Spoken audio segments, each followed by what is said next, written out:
There was one congressional race happening in the country today. It was in Florida. It was a special election. It was the only one.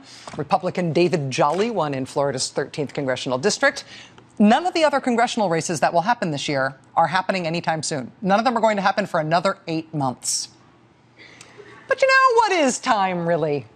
If you inherited a privately held oil and chemical company from your dad, and you and your brother are each one of the richest men on earth, and you decided to spend that money trying to make over American politics in your own conservative image and in a way that benefits your own enormous interests, then what is time to you, really? I mean, most people competing in normal American political terms have to wait until they're within a few weeks, at least a few months of their election before they start buying tens of millions of dollars worth of TV time to try to influence that election, to trash the other side or to exalt their own side. But if you're not operating on normal American political terms, if you are the Koch brothers, say, well, then time is money, and you've got all the money, and that means that time is always on your side. So while everybody else in the country outside of Florida's 13th congressional district does not feel like we are having an election right now or anytime soon, in places where the Koch brothers have decided to throw their weight and their money around, it has not been just weeks already, but months already, where they're already running ads all over the country. Not just for a special election here or there. These are ads for the November election, and they're running more than a half year in advance, trying to soften up Democratic candidates, trying to hurt poll numbers and public opinion on Democratic issues. And when you have got all the money in the world, you can pay for good ads. You can at least pay for effective ads. And this is an example of one of their effective ads. A Koch brothers funded group called Americans for Prosperity has been running this ad in Michigan to try to hurt the U.S. Senate prospects of Congressman Gary Peters, who's running as a Democrat in the November election. This is a well-done, emotionally effective ad. The woman in this ad lives in Michigan. She tells about getting a diagnosis for leukemia and then having her old health insurance policy canceled under Obamacare. She then says with the new insurance that she can buy under health reform, her treatment is, quote, unaffordable. She says without her medication, quote, I will die. The ad is very tough. It's riveting.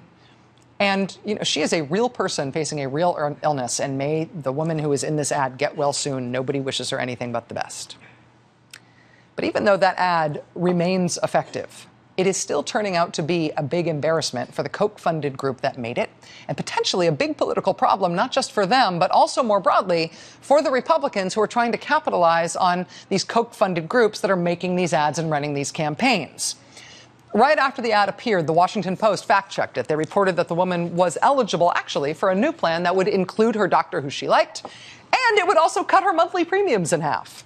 The paper learned about the way cheaper premiums because before she appeared in the ad, she had talked about them to the local Detroit News, which the Detroit News also noticed when another ad, a different ad suggesting a different outcome, started running on their local TV sets. The new ad, quote, is making representations that aren't consistent with what she told the Detroit News 3 weeks ago in an interview. The Detroit News kept digging. Yesterday, the paper ran another headline. Look, patient who called healthcare unaffordable will save more than $1,000.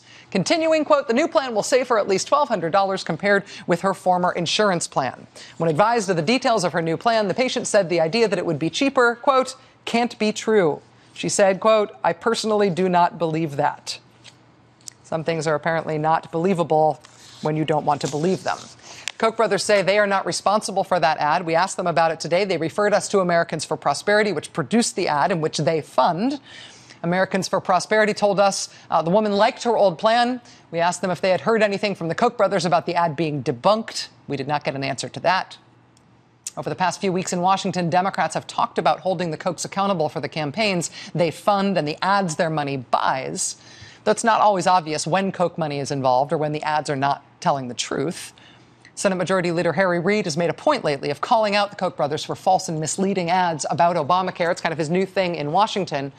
But on the ground, in the states where it matters, can Democrats do anything to match the Koch's campaign? Can they make a meaningful counterattack even when the Koch's ads are false? The answer may start in Alaska with this new Democratic ad from Senator Mark Begich. First, it was a DC actress pretending to be an Alaskan. Now, ads attacking Mark Begich on a carbon tax have been called false and not true.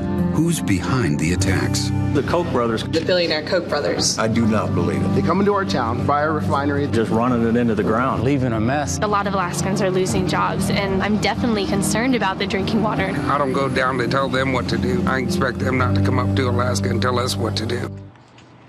Look, nobody on the Democratic side has the fully formed strategy or the ability to spend infinitely that the Koch brothers had, but that new ad for Mark Begich is kind of a good ad.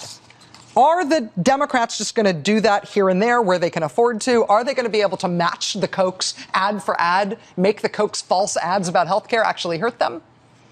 The response in that Senate race up in Alaska is the first sign that the Democrats might actually have an effective counterattack planned. Can they do this everywhere? Because the Kochs are playing everywhere. That's the game now. That is 2014. Now it's time for the last word with Lawrence O'Donnell. Have a great night.